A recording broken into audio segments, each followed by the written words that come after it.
Pemirsa, Anda menyaksikan Tribun News Update bersama saya, Saradita. Kejaksaan Negeri Jakarta Pusat menggeledah kantor Kementerian Komunikasi dan Digital di Jakarta pada Kamis 13 Maret. Penggeledahan ini terkait kasus dugaan korupsi pengadaan dan pengelolaan Pusat Data Nasional Sementara atau PDNS periode 2020-2024. Mengutip tribunnews.com, Kepala Seksi Intelijen Kejaksaan Negeri Jakarta Pusat, Bani Immanuel Ginting, membenarkan penggeledahan tersebut. Bani mengatakan pengusutan perkara itu berdasarkan surat penyidikan pada Kamis 13 Maret. Pada hari yang sama, Kejari Jakpus juga menerbitkan surat perintah penggeledahan dan surat perintah penyitaan. Jaksa penyidik menggeledah di beberapa tempat, di antaranya Jakarta Pusat, Jakarta Selatan, Bogor, dan Tangerang Selatan. Tepatnya di kantor Komdigi, kemudian apartemen Oasis, kantor Menara Salemba, Dekotel Ruko Permata Hijau, kemudian beberapa rumah di Cinere, Bogor, dan Cilandak. Kendati demikian, Bani tidak menjelaskan mengenai ruang apa yang pihaknya geledah di kantor Komdigi.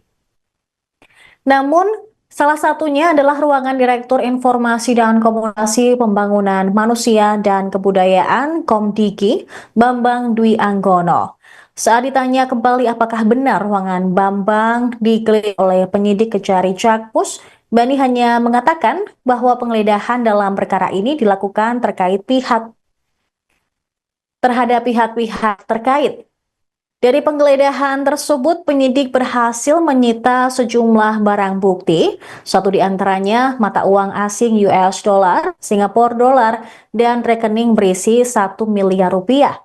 Kemudian ada 3 mobil, yaitu mobil CR-V tahun 2024, kemudian CR-V tahun 2020, dan satu mobil City Hatchback.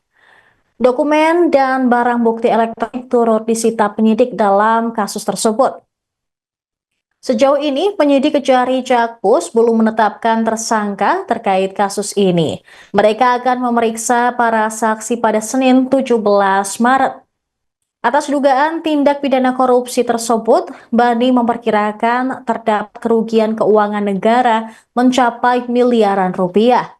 Sementara itu, Wamen Komdigi, Nezar Patria mengungkapkan kantor Kementerian Komdigi digeledah saat kasus proyek PNS. Nezar menyebut kasus ini terjadi periode 2020-2024 saat Kementerian Komdigi bernama Kementerian Informasi dan Komunikasi atau Info. Dia juga mengaku tidak tahu soal kasus tersebut sudah menjabat sebagai menteri sejak tahun 2023. Nezar enggan komentar lebih lanjut soal penggeledahan itu dan meminta untuk bertanya langsung ke kejaksaan. Kasus ini bermula saat Komdigi yang sebelumnya bernama Kementerian Komunikasi dan Informatika diduga melakukan pengondisian pengadaan barang atau jasa serta pengelolaan PDNS periode 2020-2024.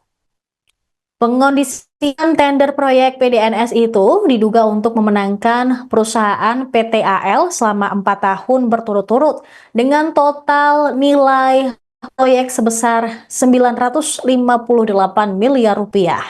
Download Tribun X sekarang, menghadirkan lokal menjadi Indonesia.